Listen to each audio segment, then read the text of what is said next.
Bonjour. Après mes vidéos sur la puissance de nos paroles et le fait de dire de soi des choses positives et de s'aimer soi-même, j'ai reçu beaucoup de courriers de personnes me disant j'ai du mal à me voir de façon positive, je n'arrive pas à aimer, à aimer ma vie.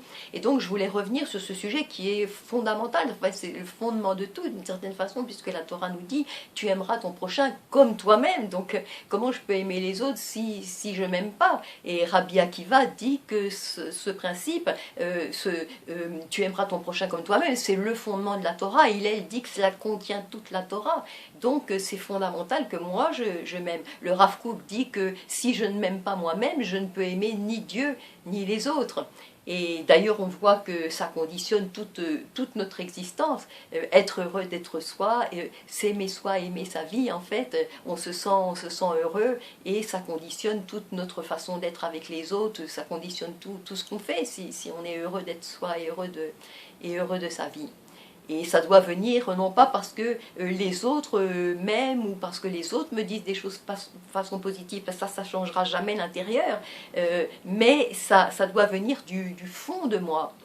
Et Rabbi Menachem Mendel de Kotz disait si je suis moi parce que tu es toi, en fait je suis pas moi-même, je dois être moi parce que je suis moi, c'est tout, et je dois être heureux d'être moi comme je suis comme je suis, et ma vie est comme elle est, et je suis heureuse d'être comme je suis, et que ma vie elle soit comme elle est, et c'est tout, ça ne dépend pas des autres, et ça n'est influencé par rien d'extérieur à moi.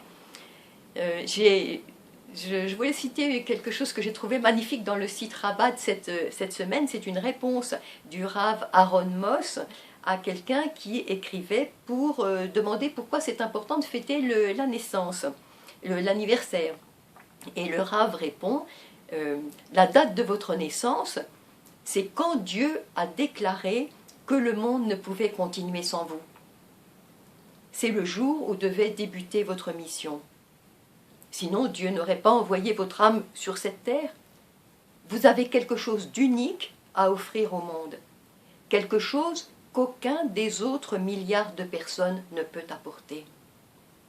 Et la personne disait dans sa lettre qu'elle était née prématurée, et le Rav sur ce point répond cette chose extraordinaire. Votre âme a été envoyée par Dieu en express recommandé, car le monde avait besoin de vous de façon urgente. Et donc, me voir moi comme ça, voir que je suis à tel moment de l'histoire particulier, et Dieu m'a envoyé à tel moment de l'histoire comme je suis exactement, parce que j'ai ma pierre à apporter à l'avancement de l'humanité que personne d'autre ne peut apporter. Même les plus grands maîtres n'ont pu apporter cette pierre, d'abord parce que ils étaient dans d'autres périodes et dans d'autres époques, et même dans cette époque, ils ne sont pas moi, il n'y a que moi à cette période, comme je suis exactement, qui peut apporter cette pierre pour faire avancer l'humanité. Et me voir ainsi, et comme je disais, dire des choses positives sur ma vie, c'est ma responsabilité, il n'y a que moi, je ne dois pas attendre des autres que les autres me voient comme ça. Dans les Maximes d'épée, on lit que Hillel disait, si je ne suis pas pour moi, qui le saura? C'est moi qui dois être pour moi, et c'est moi qui dois décider, voilà, je m'aime et j'aime ma vie, et je le dis dorénavant, parce que en fait, il y a un principe de la Torah qui dit que l'extérieur réveille l'intérieur, donc c'est moi qui dois réveiller l'intérieur. Si j'ai du mal à m'aimer, si j'ai du mal à aimer ma vie, eh bien je réveille l'intérieur déjà en disant voilà, je m'aime, je décide que je m'aime, et je le dis et je le répète jusqu'à ce qu'à l'intérieur je commence à ressentir, et on commence à ressentir de la joie parce que réellement on commence à s'aimer, et je vois ma vie de façon positive, et on commence à la voir de façon positive, on crée quelque chose avec sa parole.